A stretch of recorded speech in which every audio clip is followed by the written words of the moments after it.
And I'd like to say thank you to Amanda, Dawn, and especially Daphne. They asked me back in January to do this, and Amanda said the best thing you could do is talk about yourself for half an hour. So I'm going to do that. No. Every time I've been stressed since January, I've woken up in the morning and I felt like I'm late handing in a paper. I didn't study for the exam. And the last time I felt like that, this is just a quick story about myself. I had a lot of hair. And my dad, who was a military man, he was in the Polish cavalry, he looked at me and he said, this was back in 2004, and he says, you know, you look like Saddam Hussein when they pulled him out of the hole. So in his honor, I did a buzz cut, and it never grew back. No, but seriously, thank you very much. I think now that you're done school, you're probably looking forward at getting into your Steam backlog or that stack of great games that you have that you just haven't had time to play because you've been working so hard, grinding through these last 4 years, and I congratulate you for that. It's a huge achievement.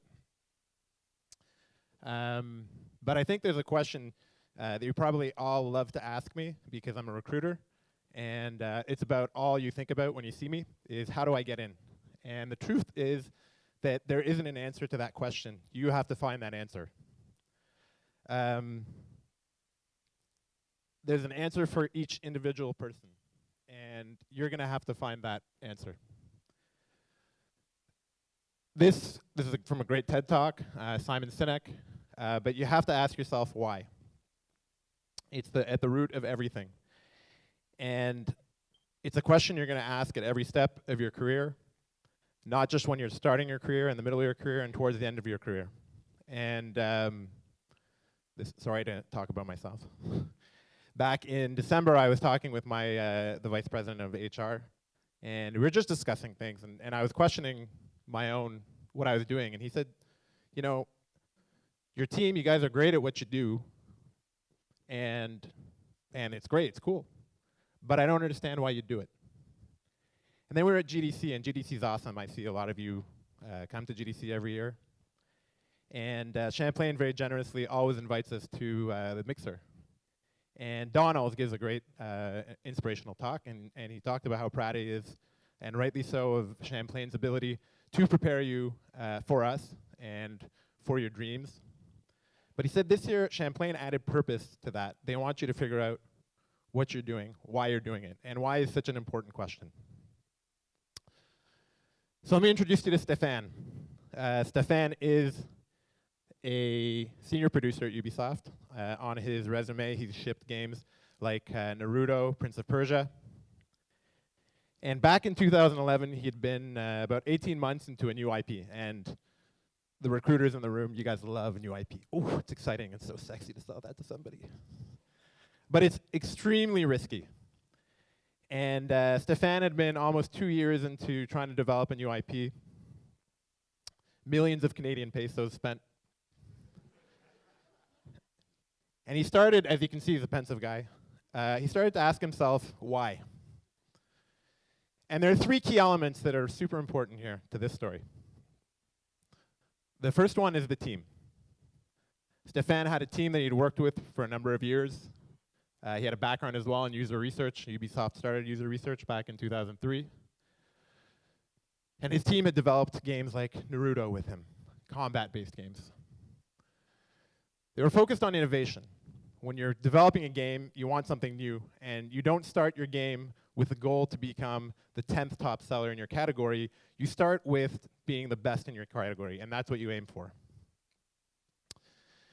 And the third thing that he was aware of, and that you need to know, is that Ubisoft Montréal, and Ubisoft in general as a developer, is a very safe place to develop new IP. It's a company that's built itself on being able to ship on console constantly every year, high production value. But he hit a wall with his game. His team was asked to build an open world game. And if you know Ubisoft, you know you got to climb towers. You got to unlock. And when he looked at his team, he said they're good at combat games. They built combat games, their pipelines, their tools, everything's developed for that. We're not innovating here. And he said, took a lot of courage, He says, I don't know why we're doing this. We're not going in the right direction. He took the decision himself, and it takes a lot of courage, and he's the only producer that has ever done this at Ubisoft. He said, I'm going to kill my own project. Now, don't forget, he'd spent 2 years and millions of Canadian pesos. Billions, actually. It was millions of euros. Just kidding. He was asking himself why. What's the purpose of what we're doing? Why are we building this game? And so he went to see Yanis Malat. He's the CEO of Ubisoft Entertainment Incorporated, which is all of our Canadian AAA studios, Montreal, Quebec City, Toronto, Saguenay, and Winnipeg, soon to be opened. Any Winnipeggers in the room? No? Didn't think so. He went to see Yanis, and he thought about those 3 key elements that he had. And he said, Yanis, you asked my team to make an open world game. We're not set up, we're not efficient to do this. It's not our strength. Our strength is combat. Hand-to-hand combat, fighting games. They've done Red Steel, they've done Naruto, Prince of Persia. It's not really a fighting game, Prince of Persia, but you know what I mean.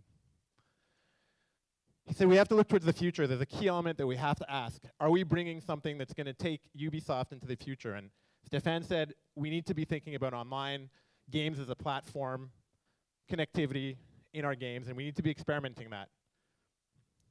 And third question he said to Yanis that he had to answer is like, how am I enriching Ubisoft's portfolio today with what we're doing? He said we're not. So Yanis, I'm asking you for one request. Give me 6 months and give me my core team, a little bit bigger, 30. Ask for 30 people of about 100. And I'm going to answer these questions for you.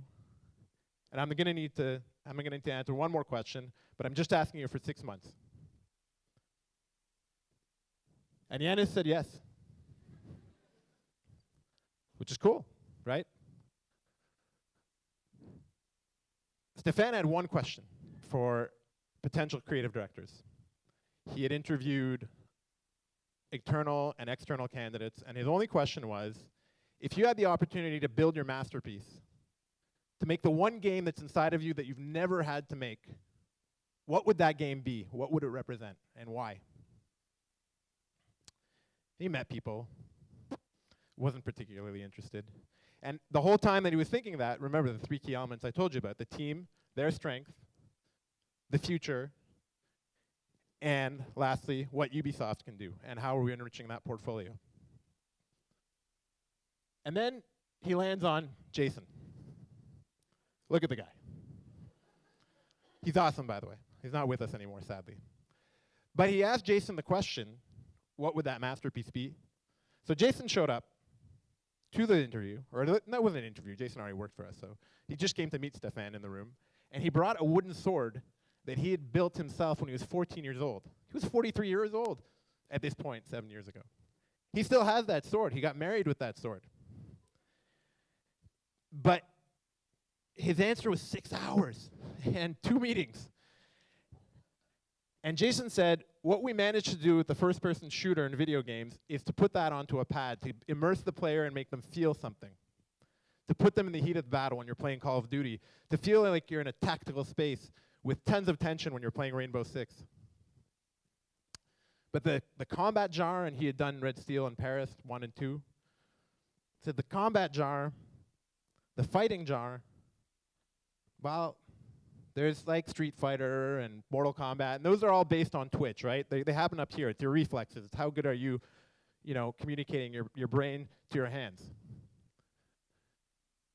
He says, and other games, there's like Assassin's Creed, and you're immersed in the world not because of the combat. So he said, what if you could feel the adrenaline and the rush and the fear and the energy of being on a battlefield? And that's where Stéphane was looking for, that one pure idea, that why that was going to tie the meaning of what his team was doing together. Bring their strengths together and bring something that was going to enrich what Ubisoft could do. And their purpose and their meaning and their vision as a game became combat as an art. Additionally, the key team had gone through a huge failure. It was 2 years of development, grinding, trying to find that idea, and it's painful, it's tiring. And they'd gone through a huge failure. So Jason and Stefan and Danny, who was the lead programmer, they came up with a motto for the team: fail fast, follow the fun. And it developed a new culture for our studio in terms of how we develop games. It means if a feature isn't fun, chuck it. Don't spend time on it, put it away. Stefan had also spent 2 months of his 6 months trying to find Jason and that one pure idea. So he had 4 months. In the 4 months, they made 140 prototypes. And they also said, we're going to fail fast and follow the fun, and we're going to change the way that we look at milestones. Have you seen a milestone meeting like this before? Not really, right? But he said, we're not going to inspire the team if we're not feeling what the player is feeling, if we're not playing the features. And trust me, when you're playing a tournament with your colleagues at the end of each week or at the end of each day, and somebody chucks the controller, and it's because of something that you left in the game, you're not going to do that much more. But that spread, and that's sort of the way they said, that's the way we're going to do it. Every day, make a build that's playable, and play the game, and play it at the end of each week. Every Friday afternoon, they played it. Every major milestone, they had a big tournament. They took that to Paris.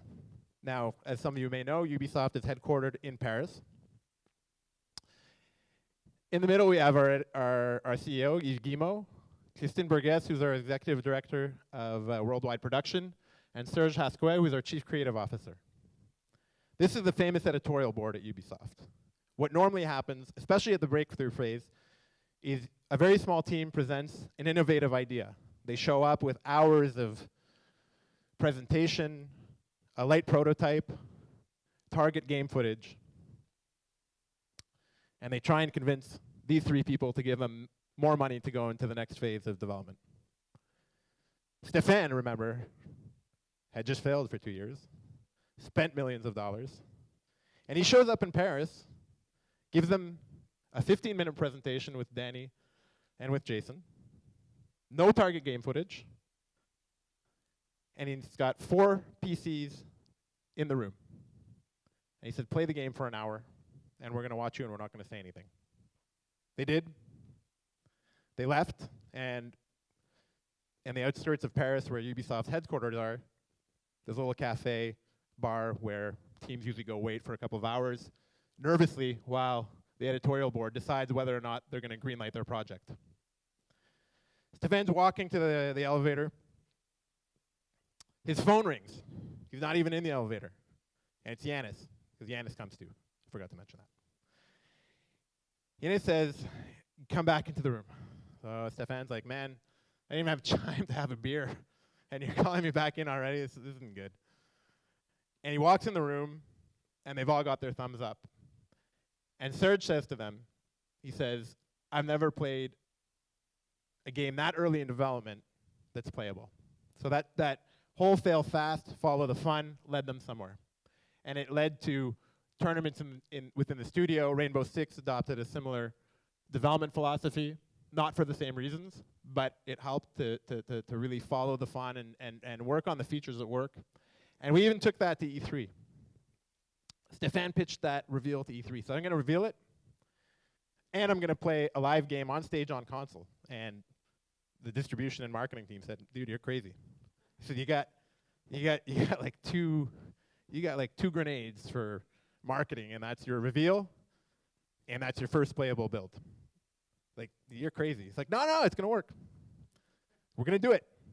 And they did it. And we had a reputation, right? There was Watch Dogs, and a lot of games got slammed for being, oh, that's not playable, that's not on console. For Honor was revealed. It was a reveal, followed by a match live on stage, and there we go. And at GDC 2017, Don wasn't the only one playing games. So was Daphne.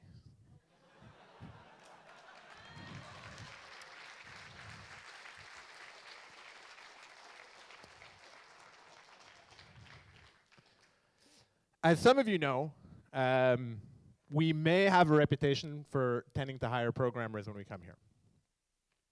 And in a lot of schools, this has happened. I take a lot of the blame because before I was managing the team, I recruited programmers, so of course I was heavily biased. And last year we came down, as we do every year, and watched the show. And there were some designers that were interesting, including Eva here. And had met Eva at the career day, and she had come to the MIGs and had done a semester abroad and everything in Montreal. And she was interesting, so and her project was cool, so we selected to meet her, and I met her personally on the Saturday morning. Now, I said to Eva, why did you choose Champlain College? That first question, why? And there was nothing else that really stood out because there were so many great students. But there was something about Eva that was interesting. And so, well, I'm Greek. I'm American born. So I was able to study in the States. My dad is a professor of computer science, and he said, you're going to be a programmer. You're going to be a computer scientist. I said, nah, Dad, that's not what I want to do. In 2010, she had seen the reveal for Assassin's Creed Brotherhood at E3, and that inspired her. She said, I want to be on the E3 stage one day, and I want to reveal an Assassin's Creed. So she convinced her dad. She applied to 16 schools when it was time to apply for college or university, depending where you're from. And she was accepted at 8 schools for game design and 8 in computer science. But Champlain offered her a scholarship, so she went to Champlain. On top of it, Champlain was close to Montreal, and they had a campus in Montreal, in her mind. And what's in Montreal is that building, Ubisoft Montreal, the home of many IPs, including Assassin's Creed. And I was having lunch with Eva this week, and we were talking about this meeting last year. And she also told me on her semester abroad, she had walked by that building, and she shouted at it, and said, I'm going to work inside you one day. So when I sat down with her and she told me that, I was like, wow, this, she's brilliant. And because her father was computer science, she learned coding. And she applied that to what she was doing. And in the summer between 3rd and 4th year, she said, the month of July, I made 30 prototypes in 30 days. It blew my mind. I was like, wow, I thought the semesters were pretty intense. But she wanted to show up and have something for her team on day one in first semester of your final year so they could start working on their games.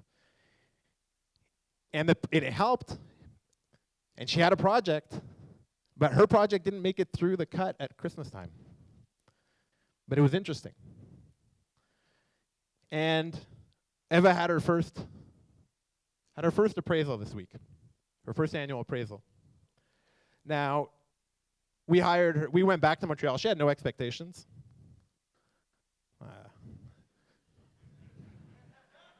I stepped out of the box. She had no expectations. She didn't have a portfolio ready for me. She's just like, this guy's cool. He's Ubisoft. We're just going to chat. There she is. Huh? Right? So we're just going to chat. And 3 weeks after the senior show, Rachel, my colleague, she's like, hey, we're opening an incubator for level designers. I was like, oh. It's like, wow, you got to call Eva, because like, she does level design, she built procedural tools, and she can code. She'd be great. So they called her, and she still didn't have her portfolio ready. She was shocked. She got into our incubator. Then she was placed on her first project towards the end of the summer. And so she had her first annual appraisal this week. And her producer, Amber, or Ambre en français, these are the last 4 titles she worked on, Ambre. And at the end of the appraisal, we ask a question. What is your career ambition? What do you want to do? We always ask that of our employees. And, Eva's like, listen, I'm like still giddy about the fact that I'm even coming to the 5th floor of Ubisoft Montreal every day. And she said, well, to be honest, Amber, I really want to, reveal Assassin's Creed at E3. It's like, well, have you talked to the creative director? It's like, no, it's crazy. This is this week. We were having lunch on Wednesday. She's telling me this story. And right before we had lunch on Wednesday morning, Eva told me she was sitting at her desk, and someone comes up, taps her on the shoulder, and asks her this question. He says, Eva, are you the young lady that would like to take my job? Thank you very much. Congratulations.